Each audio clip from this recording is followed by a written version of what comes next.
6h47 sur Europe 1, voici Europe 1 vous répond, Samuel Etienne. Vous vous en souvenez, c'était il y a quelques mois, on ne parlait que de cela. C'était tous les jours à la une des journaux, le drame des migrants, les morts en Méditerranée, le corps du petit Aylan sur la plage. Et puis quoi ? Eh bien, on s'est habitué peut-être.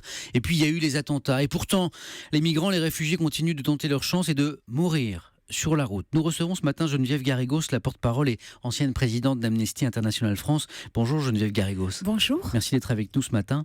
Plus de 4000 morts, migrants morts depuis le début de l'année en Méditerranée, mais aussi sur les routes d'Afrique du Nord et à la frontière entre la Turquie et la Syrie. 26% de morts en plus par rapport à la même période de l'an dernier. C'est ce que vient d'annoncer l'Organisation internationale pour les migrations. Oui, et ce qu'il précise d'ailleurs, c'est que c'est essentiellement... ce serait essentiellement dû au fait qu'il y a eu de très gros naufrages, et dont le naufrage avec 700 personnes à bord, ce qui a fait basculer absolument les chiffres. Par contre, ce que l'on constate, c'est que d'un autre côté, entre la Turquie et la Grèce, l'arrivée de réfugiés et de migrants a considérablement baissé, et par la Libye, eh bien, c'est à peu près constant par rapport aux chiffres de l'année dernière. Donc, c'est la dangerosité des routes, et c'est ce qui nous ramène à cette notion qu'il est essentiel de pouvoir venir secourir les personnes en mer. Et c'est vrai qu'aujourd'hui, à la fois, il y a l'initiative du Conseil européen avec l'opération Sophia, mais il y a aussi des opérations, je dirais, privées, comme le bateau de SOS Méditerranée qui sillonne justement à la limite des eaux libyennes pour sauver des personnes. On va revenir dans un instant sur ces opérations en mer Méditerranée, mais d'abord, on vient de le rappeler, ce drame des migrants se poursuit, les médias n'en parlent plus, ou presque. Comment vous l'expliquez ? Bien, ce que l'on a constaté, c'est qu'effectivement, à partir du moment où il y a eu cet accord entre l'Union européenne et la Turquie, on a le sentiment que tout d'un coup, cela a réglé la question des réfugiés. Il y a toujours 20 millions de réfugiés dans le monde. Les pays de l'Union européenne s'étaient engagés également à relocaliser, c'est-à-dire prendre des personnes qui étaient soit en Grèce, soit en Italie, pour les répartir sur les autres pays européens, et on voit que ça c'est en panne, et il n'y a que quelques centaines qui ont été ainsi relocalisées, et avec une détresse très très importante dans les camps, notamment en Grèce, près de la frontière macédoine. Il devait y aussi avoir 70 000 réinstallations à partir de la Turquie.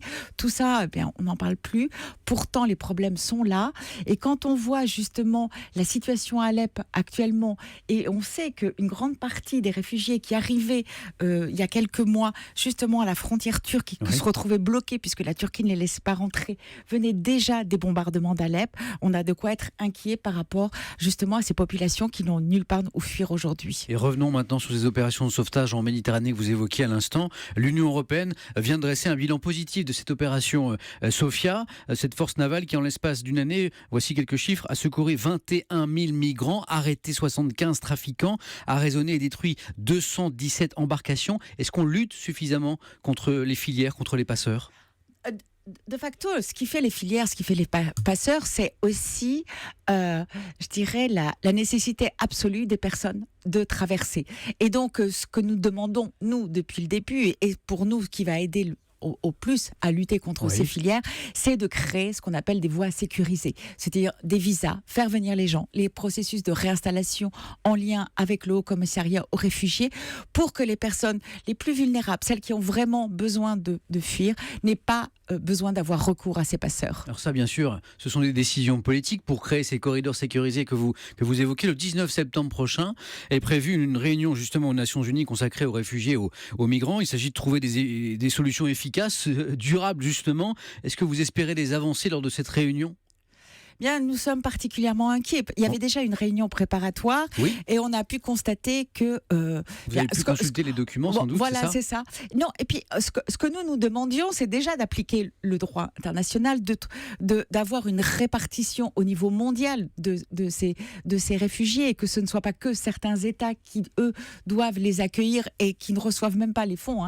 Les Nations Unies ont souvent des difficultés pour recueillir les fonds, que les droits soient respectés. Et ce que l'on constate, c'est que des États comme l'Australie, nous avons hier sorti un rapport sur le camp de détention sur l'île de Nauru qui est utilisé pour les Australiens pour dissuader les L'idée, c'est réfugiés. de ne pas accueillir les réfugiés Et puis les dissuader. sur son sol. Il y a vraiment une volonté de dissuader avec des traitements qui sont totalement inhumains. Des enfants aujourd'hui qui tentent de se suicider parce qu'ils sont tellement privés d'espoir. Donc il y a l'Australie, la Chine, l'Égypte, mais aussi la Grande-Bretagne, l'Union européenne, la Russie, qui aujourd'hui bloquent pour des questions de souveraineté, de frontières, mais aussi électorales. Et on risque d'ailleurs, et c'est notre crainte, de voir y compris un recul. Pour revenir, pour rester centré sur l'Europe, pour répondre à cette crise des migrants, qu'est-ce que propose Amnesty International? Je pense que nos auditeurs se posent la question là, au moment où on parle. La solution, c'est quoi? Est-ce que l'Europe doit accueillir tous les migrants qui se présentent à sa porte? Je crois qu'on a